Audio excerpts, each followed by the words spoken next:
নমস্কার বন্ধুরা, আমি সম্পাস কিচেনে আপনাদের অনেক অনেক স্বাগত। আজকে চলে এসেছি চিংড়ি মাছ দিয়ে চাল কুমড়োর ঘন্ট রেসিপি নিয়ে। এই চিংড়ি মাছ দিয়ে চাল কুমড়োর ঘন্ট আমি কিভাবে তৈরি করি সেটাই আপনাদের সঙ্গে শেয়ার করব। চলুন দেখে নিই আমি এই রেসিপি কিভাবে তৈরি করছি।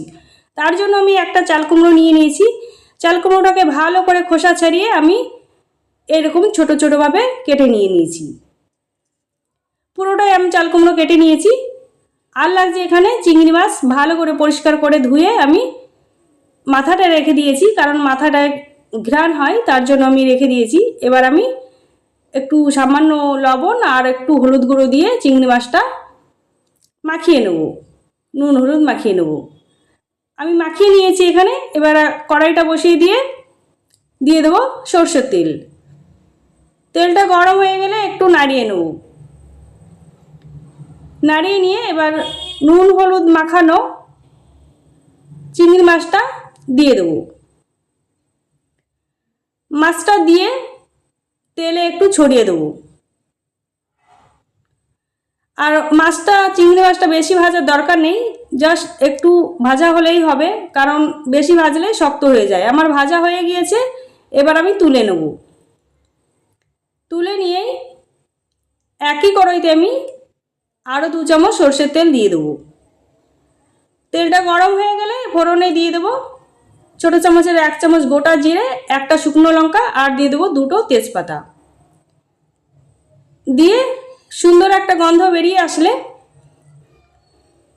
এবার কেটে রাখা চাল কুমড়ো আমি দিয়ে দেবো।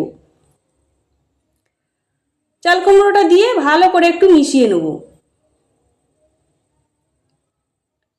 আমি এখানে ভালো করে মিশিয়ে নিয়েছি। এবার দিয়ে দেবো 1/2 চামচ লবণ, দিয়ে দেবো 1/2 চামচ হলুদ গুঁড়ো, দিয়ে দেবো সামান্য লাল লঙ্কার গুঁড়ো, আর দিয়ে দেবো 1/2 চামচ জিরের গুঁড়ো,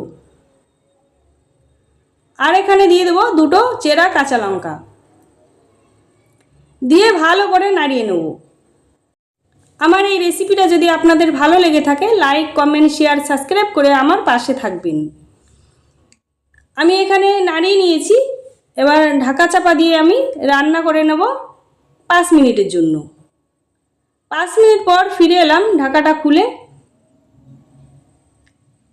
একটু নাড়িয়ে নেব। আমার এখানে চাল কুমড়োটাও সিদ্ধ হয়ে এসেছে। এবার আমি দিয়ে দেব ভেজে রাখা চিংড়ি মাছ, একটু নাড়িয়ে নেব। আর দিয়ে দেবো সামান্য পরিমাণে চিনি। চিনিটা দিয়ে আবার ভালো করে আমি মিশিয়ে নেব। মিশিয়ে নিয়ে আমি 5 মিনিট আরও রান্না করে নেব। একবার হলে বন্ধুরা এইভাবে চাল কুমড়োর ঘন্ট বাড়িতে বানিয়ে খেয়ে দেখবেন।